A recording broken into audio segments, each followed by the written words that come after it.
സർവാധീനരായ പണ്ഡിതന്മാരെ, സ്നേഹസമ്പന്നരായ സഹോദരങ്ങളെ, ബഹുമാനപ്പെട്ട നമ്മുടെ നാടിൻ്റെ ആത്മീയ നേതൃത്വമായിരുന്ന ബഹുമാനപ്പെട്ട ഖാദിയാർ അവറുകളെ അനുസ്മരിക്കുന്നതിന് വേണ്ടി വളരെ ശ്ലാഘനീയമായ സ്തുത്യർഹമായ പ്രവർത്തനങ്ങൾ നടത്തി മുന്നേറുന്ന ശിഹാബ് തങ്ങൾ റിലീഫ് സെൽ സംഘടിപ്പിച്ച ഈ പരിപാടി ഏറെ അഭിനന്ദനാർഹമാണ് എന്ന് ഓർമ്മിപ്പിക്കുന്നതോടൊപ്പം ആ ഒരു ടീമിനെ നമ്മൾ മുക്തകണ്ഠം പ്രശംസിക്കുകയാണ്. കാരണം ഒരു വലിയ ദൗത്യമാണ് അവർ ഏറ്റെടുത്തിട്ടുള്ളത്.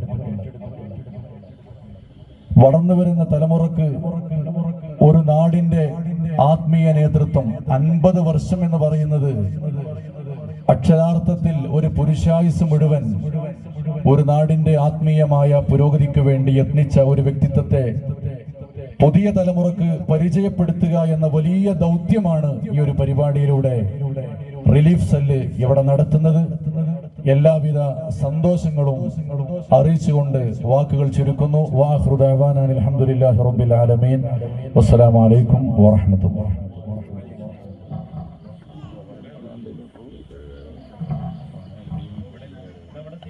അൽഹംദുലില്ലാ, നമ്മുടെ വേദിയിലേക്ക് ഹുസൈൻ സഖാഫി ചുള്ളിക്കോട് ഖാദി അനുസ്മരണ പ്രഭാഷണത്തിന് വേണ്ടി എത്തിയിട്ടുണ്ട്. അദ്ദേഹത്തെ സാദരം സവിനയം ക്ഷണിക്കുന്നു.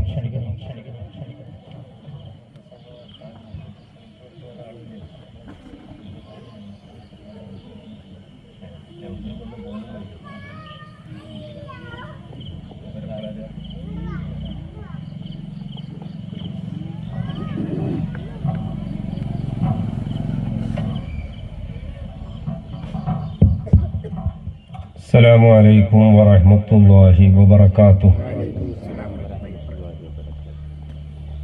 بسم الله الرحمن الرحيم. الحمد لله رب العالمين، والصلاة والسلام على سيدنا محمد أشرف المرسلين وعلى آله وأصحابه الفائزين. أعوذ بالله من الشيطان الرجيم. بسم الله الرحمن الرحيم. إنما يخشى الله من عباده العلماء. صدق رسول الله. ما الفضل إلا لأهل العلم، إنهم على الهدى لمن استهدى أدلاء. وقدر كل امرئ ما كان يحسنه، فالجاهلون لأهل العلم أعداء. ففز بعلم تعيش حيا به أبدا، فالناس موتى وأهل العلم أحياء. നമ്മുടെ സ്റ്റേജിൽ ഉപവിഷ്ടരായ എളാപ്പ, അതുപോലെ കുഞ്ഞു മുഹമ്മദ് മുസ്ലിയാർ, അബ്ദുള്ള ഹാജി, കുഞ്ഞമ്മൂട്ടി ഹാജി, അബ്ദുള്ള ഫൈസി, അയമുട്ടി മൗലവി, അബ്ദുസലാം ബുഖാരി, പിന്നെ വീരാക്ക, പേരെനിക്ക് ഓർമ്മയില്ല.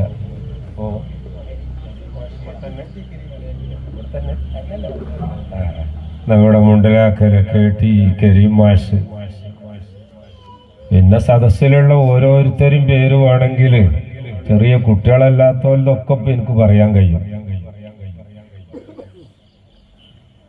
എല്ലാരെയും കൂടി പേര് പറഞ്ഞ് ദീർഘിപ്പിക്കുന്നില്ല. അൽഹംദുലില്ലാഹ്,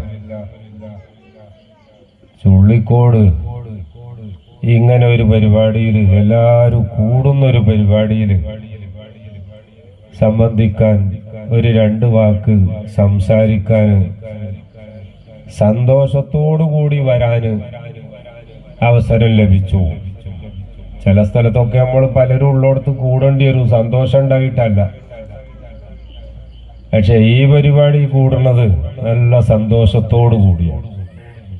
അങ്ങനെ നമ്മളെ നാട്ടിൽ എല്ലാവരും കൂടുന്ന സന്തോഷത്തിൽ സംബന്ധിക്കാൻ പറ്റിയ ഒരു പരിപാടിയിൽ കൂടാൻ കഴിഞ്ഞു എന്നുള്ളതിൻ്റെ പേരിൽ അള്ളാഹുവിനെ സ്തുതിക്കുകയാണ്. അൽഹംദുലില്ലാഹ്. ഞാൻ കൂടുതലായി സംസാരിക്കുന്നില്ല. ഒരു 3-4 ദിവസമായി പനിയും ജലദോഷവും ഒക്കെ ആയിട്ട്. പക്ഷെ നിരന്തരം യാത്ര ആയതുകൊണ്ട് ആ പനിയെ റെസ്പെക്ട് ചെയ്യാൻ കഴിയാതെ പോയി. വെള്ളിയാഴ്ച ഒരു മീറ്റിങ്ങിന് ഒമാനിൽ പോകാനുള്ളത് കൊണ്ട് ആ പനിയോടുകൂടി അങ്ങോട്ട് വന്നു. അവരവിടെ ചെന്നപ്പോൾ എന്നോടൊരു സ്ഥലത്തിന്റെ പേര് പറഞ്ഞു. എയർപോർട്ടിൽ ഇറങ്ങിയപ്പോൾ നമുക്ക് അവിടെ വരെ ഒന്ന് പോകണം. ഞാൻ കരുതി ഇവിടുന്ന് കീശ്ശേരിന്ന് നമുക്കൊന്ന് കൊണ്ടോട്ടി വരെ പോയി വരണം എന്നറിയണ മാതിരിയാണ്. സുബ്ഹാനല്ലാഹ്, കാറിൽ കയറിയിട്ട് 450 കിലോമീറ്റർ ബുറൈമി എന്ന് പറഞ്ഞ ഒരു സ്ഥലത്തേക്കാ പോയത്.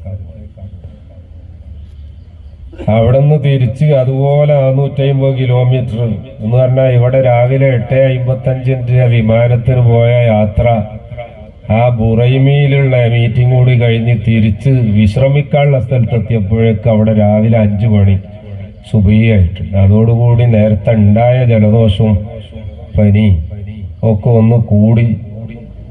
പിന്നെ അവിടെ തന്നെ ഡോക്ടറെ കാണിച്ച് വേഗം മാറണ മരുന്ന് വേണം, നാട്ടിലെത്തിയാലും തിരക്കാണ് എന്ന് പറഞ്ഞപ്പോൾ ഓല് നല്ല സ്ട്രോങ് ഉള്ള മരുന്ന് തന്നു.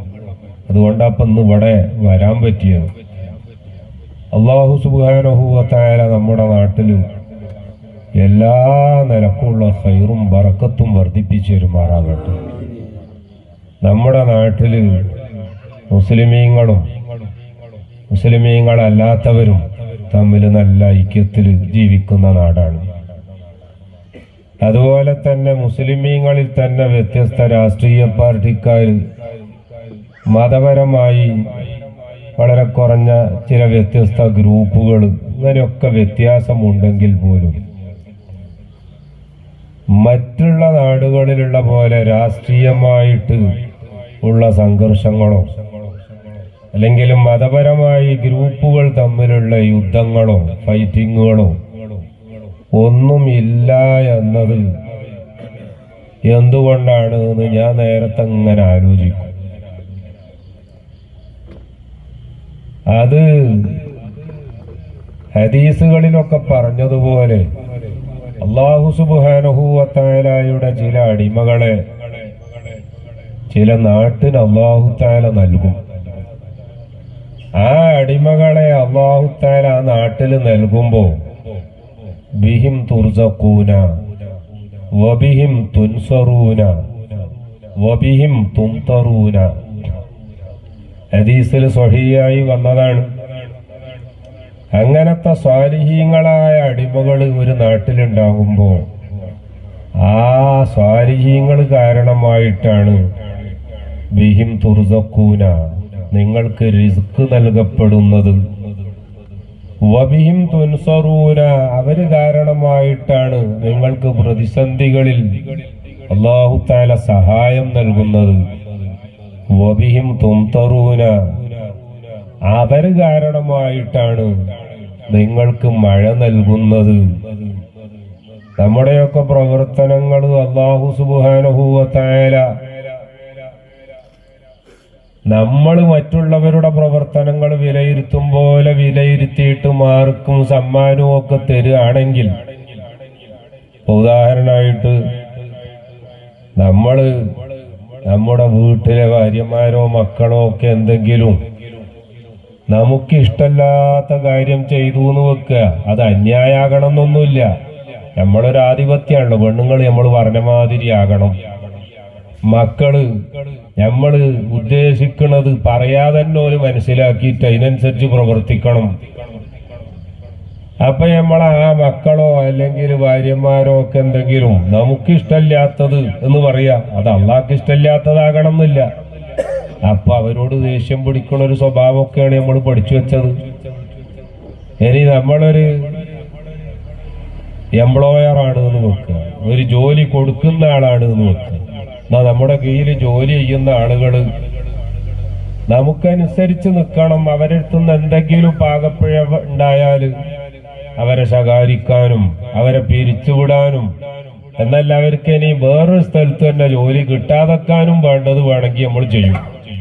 ഈ രീതിയിലാണല്ലോ നമ്മളെയൊക്കെ സമീപനങ്ങൾ.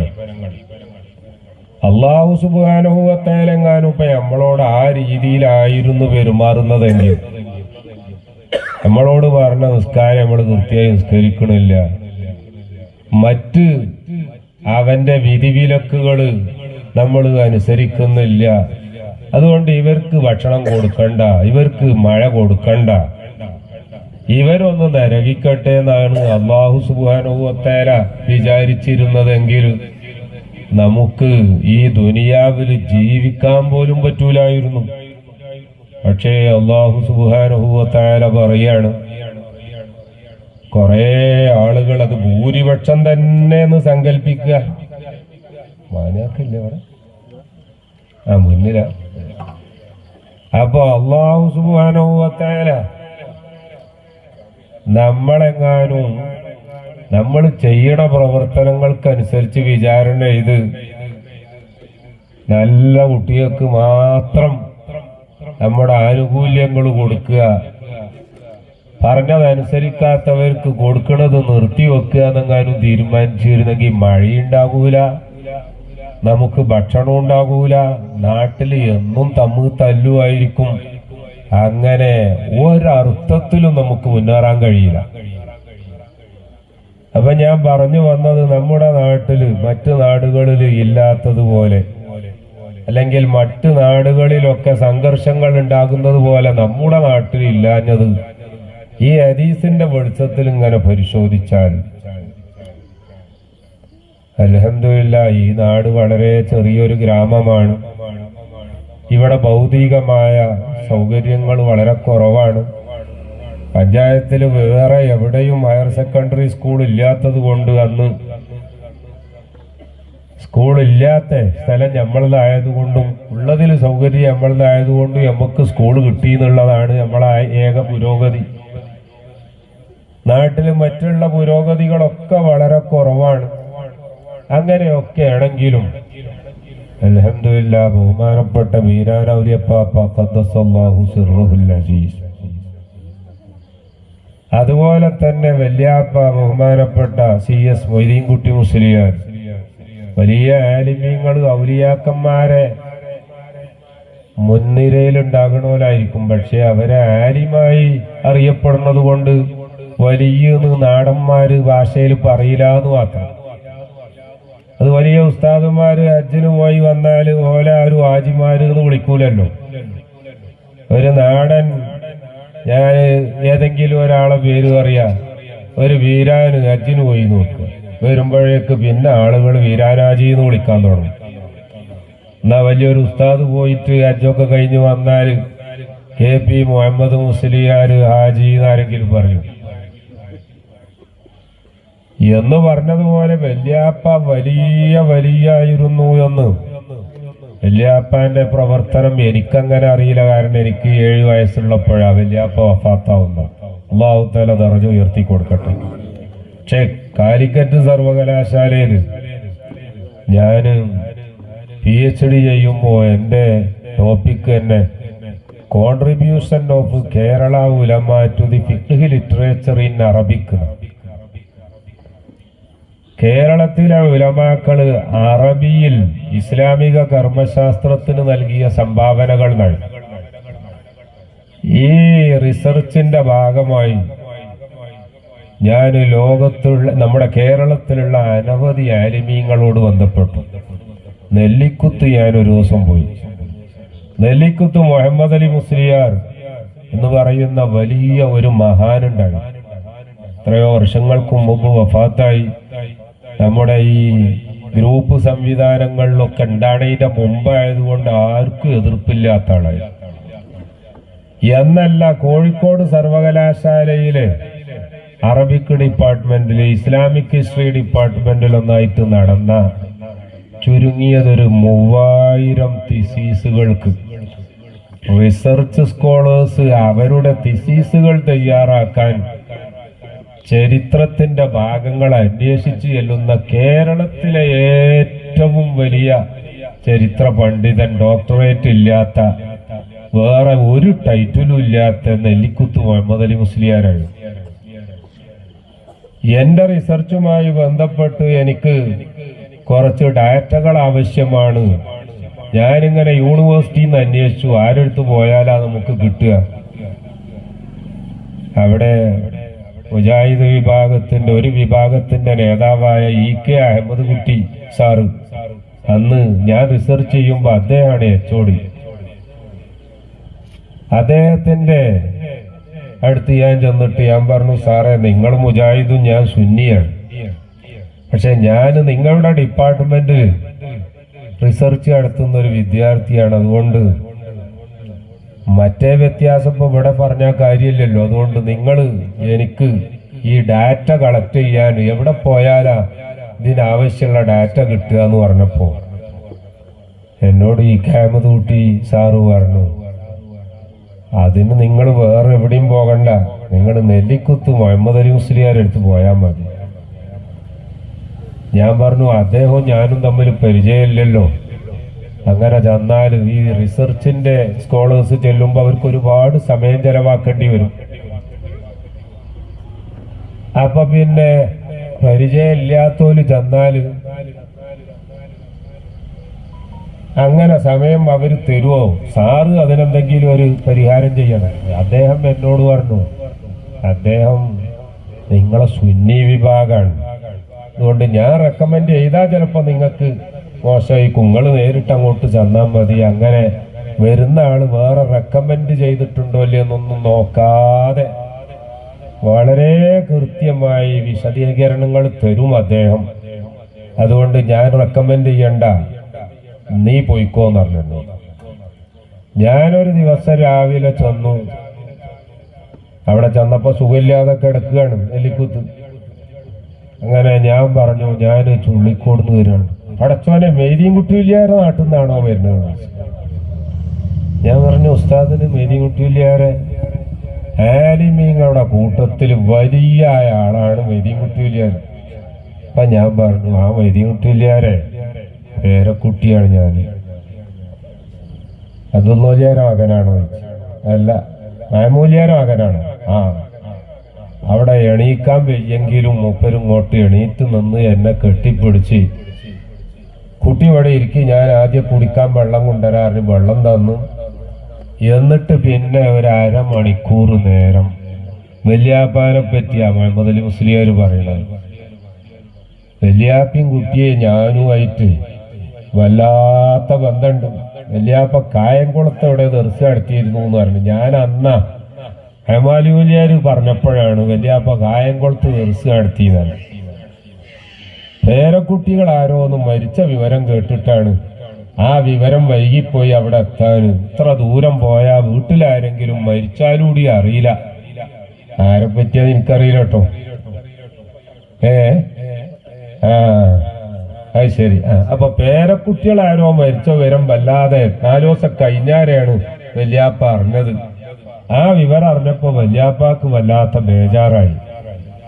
ഇത്ര ദൂരം വന്ന് നിന്നാല് ഒരേല് ആരെങ്കിലും മരിച്ചാലും കൂടി വിവരം അറിയില്ല. അതുകൊണ്ട് ഒരു വെപ്പുങ്ങൽ വെച്ച് ഇനി നാട്ടിന്റെ അടുത്തേക്ക് എവിടെങ്കിലും പോകുക. അങ്ങനെ പോന്നതാണ് അടക്കമുള്ള ചരിത്രം.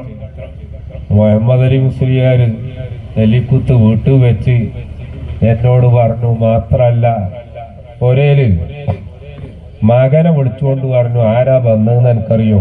ഇത് മെയ്തിയുട്ടിയിലാര, ചുള്ളിക്കോട് മെയ്തിയുട്ടിയിലാര പേരക്കുട്ടിയാ.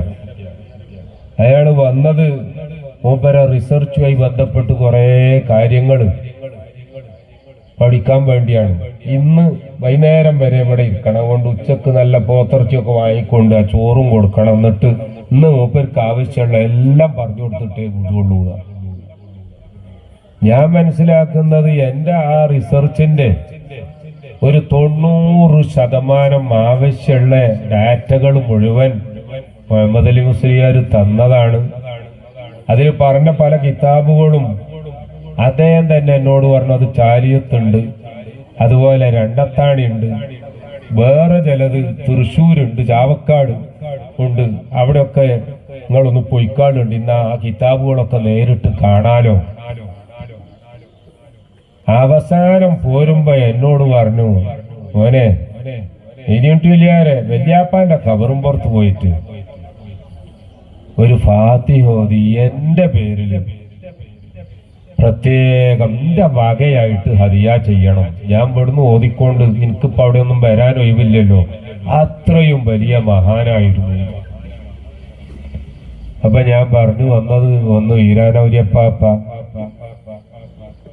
ഇപ്പോഴും നമ്മൾ അവിടെ ചെന്നാൽ ആ മണ്ണാർക്കാടപ്പുറം കാഞ്ഞിരത്തുങ്ങല് ബഹുമാനപ്പെട്ടവർ അന്ത്യവിശ്രമം കൊള്ളുന്ന സ്ഥലത്ത് ഈ ചുള്ളിക്കോട് ആര് ചെന്നാലും ആ നാട്ടുകാർക്ക് വലിയ ബഹുമാനം.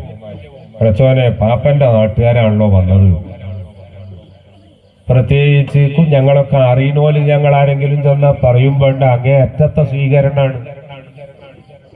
പാപ്പന്റെ നാട്ടുകാരാണല്ലോ വന്നത്. അപ്പൊ വീരാനൗര്യപ്പാപ്പാനെ അള്ളാഹുത്താല ഈ നാട്ടിന് തന്നു, വല്യാപ്പാനെ അള്ളാഹുത്താല ഈ നാട്ടിന് തന്നു. അതുപോലെ തന്നെ എളാപ്പാനെ അള്ളാഹു സുബ്ഹാനഹു വ തആല ഈ നാട്ടിന് തന്നത് വലിയ അനുഗ്രഹമാണ്. 50 കൊല്ലം എന്ന് പറഞ്ഞാൽ അര നൂറ്റാണ്ട് എന്നല്ലേ അർത്ഥം. അതൊരു വലിയ കാലഘട്ടമാണ്.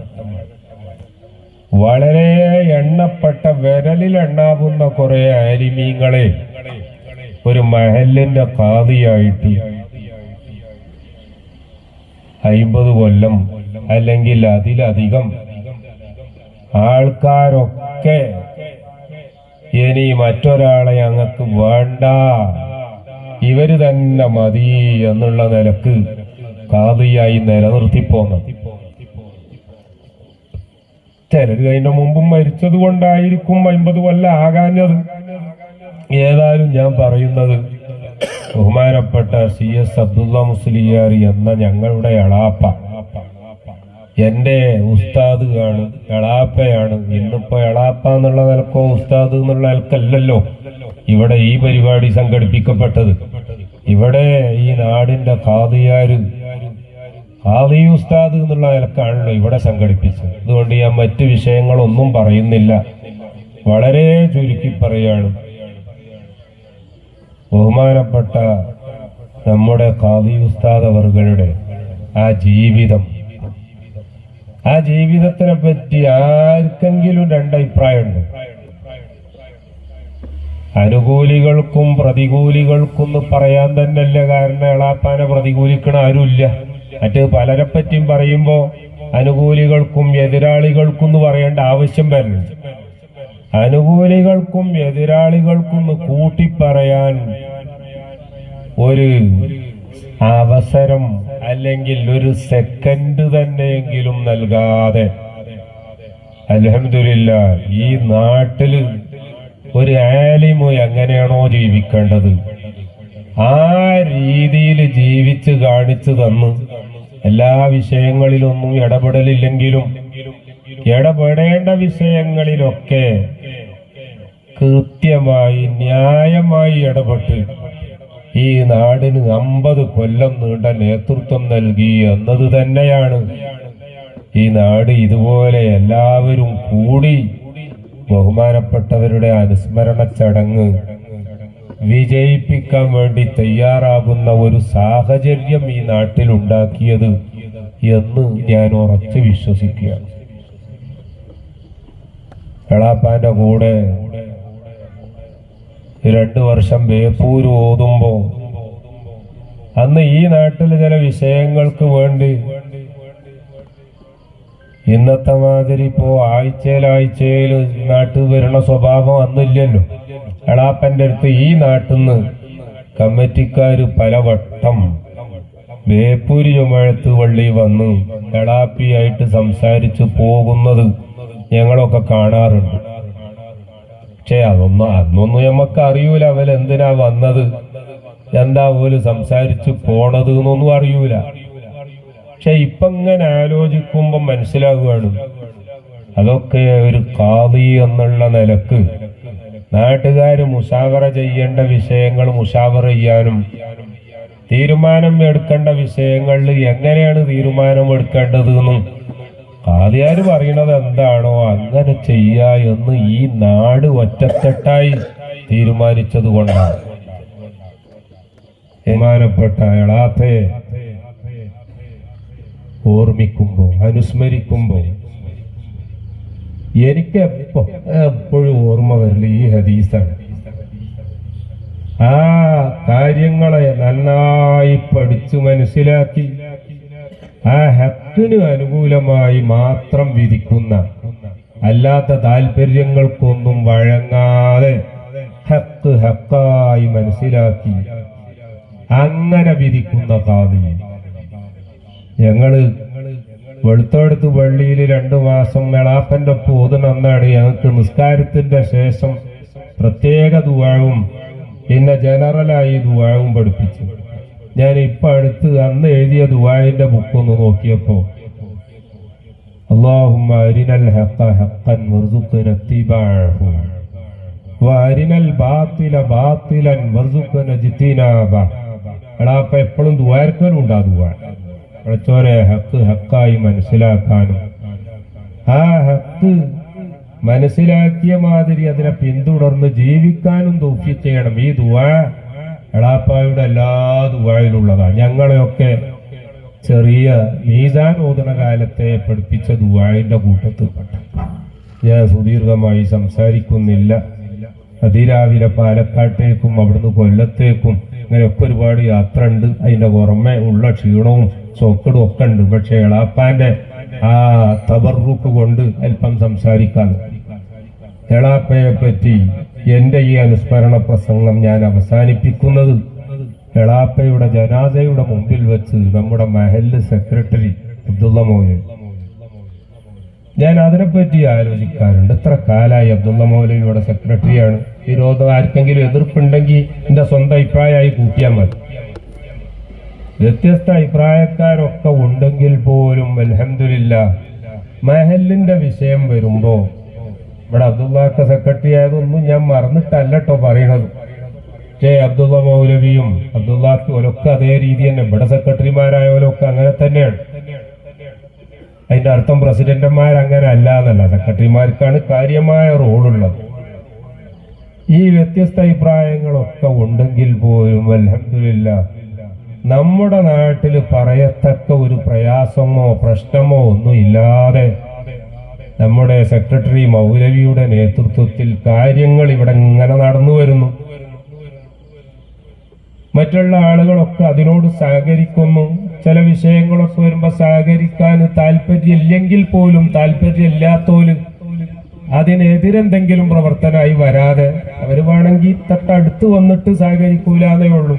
എന്നാലും മഹല്ലില് ഒരു കുഴപ്പമില്ലാതെ ഈ നാട്ടിനെ നിയന്ത്രിക്കാനും ഈ കമ്മിറ്റിക്ക് ഊർജമായത്, ഈ കമ്മിറ്റിക്ക് ദിശാബോധം നൽകിയത്, ഈ നാടിന്റെ ഐക്യം നിലനിർത്തിയത്, ഈ നാടിന്റെ ആത്മീയമായ എല്ലാ ഉയർച്ചക്കും കാരണം അത് ബഹുമാനപ്പെട്ട വല്യാപ്പ മർഹൂം CS മൊയ്തീൻകുട്ടി മുസ്ലിയാരും അവർക്ക് ശേഷം ഈ 50 കൊല്ലം 5 പതിറ്റാണ്ട് നീളത്തിൽ ബഹുമാനപ്പെട്ട എളാപ്പ CS അബ്ദുള്ള മുസ്ലിയാരും അവർ ഈ നാടിനെ നയിച്ചത് കൊണ്ടാണ്. അല്ലാഹു തആല അവരുടെയൊക്കെ പരലോക ജീവിതം സന്തോഷമാക്കി തരുമാറാവട്ടെ. അവർ കാണിച്ച ആ വഴിയിൽ ഈ മഹല്ലത്തിന്റെ ഐക്യവും സാഹോദര്യവും സൗഹാർദ്ദവും, ഇവിടെ മുഴുവനും സുന്നികളാണ്. ആ സുന്നികളാണെങ്കിലും 1-2 ഗ്രൂപ്പുകളൊക്കെ ഉണ്ടല്ലോ ഒരുമിച്ച് നിന്നു. വളരെ കുറഞ്ഞ മുസ്ലിം സഹോദര സഹോദരിമാരുണ്ട്. ഏത് നേർച്ചക്കും നമ്മുടെ മീലാദ് പരിപാടിക്കും ഒക്കെ എല്ലാ നിലക്കും സഹകരിക്കുന്ന മുസ്ലിമീങ്ങൾ. വർഗീയത ഈ നാടിന് അറിയുന്നല്ല. ഈ നിലക്ക് ഈ നാട്ടിലെ മുസ്ലിമീങ്ങളും അമുസ്ലിമീങ്ങളും രാഷ്ട്രീയപരമായും അല്ലാത്ത രീതിയിലും ഒക്കെ അഭിപ്രായ വ്യത്യാസമുള്ളവരും ഒക്കെ ഈ നിലക്ക് പ്രവർത്തിച്ചത് അവരുടെയൊക്കെ ബർക്കത്ത് കൊണ്ട് അല്ലാഹു തആല ആ നല്ല ഗുണങ്ങളൊക്കെ നമ്മുടെ നാട്ടിൽ ഖിയാമത്ത് നാൾ വരെ നിലനിർത്തി തരുമാറാവട്ടെ. അവസാനം ഹബീബായ റസൂലുള്ളാഹി സ്വല്ലല്ലാഹു അലൈഹി വസല്ലമ തങ്ങളെ കൂടെ ജന്നാത്തുൽ ഫിർദൗസിൽ ഒരുമിച്ച് കൂടാൻ ഭാഗ്യം ലഭിക്കുന്ന മുഅ്മിനീങ്ങളിൽ അല്ലാഹു തആല നമ്മെയും നമ്മുടെയൊക്കെ മാതാപിതാക്കൾ, ഉസ്താദുമാർ, ഭാര്യ സന്താനങ്ങൾ, ബന്ധുമിത്രാദികൾ, ദുആ വസിയത്ത് ചെയ്തവർ, നന്മയിൽ പരസ്പരം സഹകരിക്കുകയും സഹായിക്കുകയും ചെയ്യുന്നവർ എല്ലാവരെയും ഉൾപ്പെടുത്തി അല്ലാഹു തആല അനുഗ്രഹിക്കുമാറാവട്ടെ. നമ്മളിപ്പോൾ ഇവിടെ അനുസ്മരിക്കുന്ന എളാപ്പയുടെയും അതുപോലെ തന്നെ വല്യാപ്പയുടെയും അതുപോലെ നമ്മുടെ നാട്ടിൽ ആരൊക്കെ മരണപ്പെട്ടു പോയോ അവരുടെയൊക്കെ ഖബറുകൾ ഈ നമ്മുടെ ജുമുഅത്ത് പള്ളിക്ക് പരിസരത്ത് അന്ത്യവിശ്രമം കൊള്ളുന്ന എല്ലാവരുടെയും ഖബറുകൾ അല്ലാഹു തആല സ്വർഗത്തോപ്പാക്കി മാറ്റുമാറാകട്ടെ. വഫാത്തിന്റെ സമയത്ത് കാമിലായ ഈമാനോടുകൂടി ലാ ഇലാഹ ഇല്ലല്ലാഹ് എന്ന് ഉറക്കെ ചൊല്ലി മരിച്ച് ജന്നാത്തുൽ ഫിർദൗസിൽ ഹബീബായ റസൂലുള്ളാഹി സ്വല്ലല്ലാഹു അലൈഹി വസല്ലമ തങ്ങളെ കൂടെ ഒരുമിച്ചൂടാനുള്ള ഭാഗ്യം ലഭിക്കുന്ന മുഅ്മിനീങ്ങളിൽ നമ്മെയും ബന്ധപ്പെട്ട എല്ലാവരെയും ഉൾപ്പെടുത്തി അനുഗ്രഹിക്കുമാറാവട്ടെ എന്ന ദുആവോടുകൂടി ഞാൻ എൻ്റെ ഈ പ്രസംഗം അവസാനിപ്പിക്കുകയാണ്. അല്പം ദീർഘിച്ചു പോയിട്ടുണ്ടെങ്കിൽ ക്ഷമിക്കണം എന്ന് നിങ്ങളോട് പ്രത്യേകം അപേക്ഷിക്കുകയാണ്. ഇത്തരമൊരു അവസരം തന്ന് നാട്ടുകാരെ എല്ലാവരെയും ഒരുമിച്ച് അഡ്രസ്സ് ചെയ്യാനുള്ളൊരു അവസരം ഏറെ കാലത്തിന് ശേഷം ലഭിക്കുകയാണ്. ആ ഒരു അവസരം തന്നതിന് ഇതിൻ്റെ സംഘാടകരായ ശിഹാബ് തങ്ങൾ റിലീഫ് സെൽ എന്ന ഈ സംഘടനക്ക് ഇതിൻ്റെ പേരിൽ പ്രത്യേകം നന്ദി കൂടി രേഖപ്പെടുത്തി വആഖിറു ദഅവാന അൽഹംദുലില്ലാഹി റബ്ബിൽ ആലമീൻ ഞാൻ അവസാനിപ്പിക്കുന്നു. നിങ്ങളൊക്കെ ദുആ ചെയ്യണം. പലരും അസുഖമുള്ളവരുണ്ട്, അവർക്കൊക്കെ ദുആ ചെയ്യാൻ വേണ്ടി പലരും ആവശ്യപ്പെട്ടിട്ടുണ്ട്. മാരകമായ രോഗങ്ങളുള്ളവരുണ്ട്. അല്ലാഹു തആല എല്ലാവർക്കും ബദരീങ്ങളുടെ ഹക്ക് ജാവ് ബർക്കത്ത് കൊണ്ട് ഈ പുണ്യ റബീഇന്റെ ഹക്ക് ജാവ് ബർക്കത്ത് കൊണ്ട് ശിഫ നൽകുമാറാവട്ടെ. ജീവിച്ചിരിക്കുന്നവർക്കൊക്കെ അല്ലാഹു തആല ദീർഘായുസ്സും ആഫിയത്തും നൽകുമാറാവട്ടെ. ഈ നാടിന്റെ ഐക്യവും സാഹോദര്യവും എല്ലാം നിലനിർത്തിക്കൊണ്ട് ഒരുമയോടെ ജീവിക്കാൻ അല്ലാഹു തആല നമുക്കും ഇനി വരുന്ന തലമുറകൾക്കും തൗഫീഖ് നൽകുമാറാവട്ടെ. ആമീൻ ബിറഹ്മതിക യാ അർഹമർ റഹീമീൻ. അസ്സലാമു അലൈക്കും വറഹ്മത്തുള്ളാഹി വബറകാതുഹു.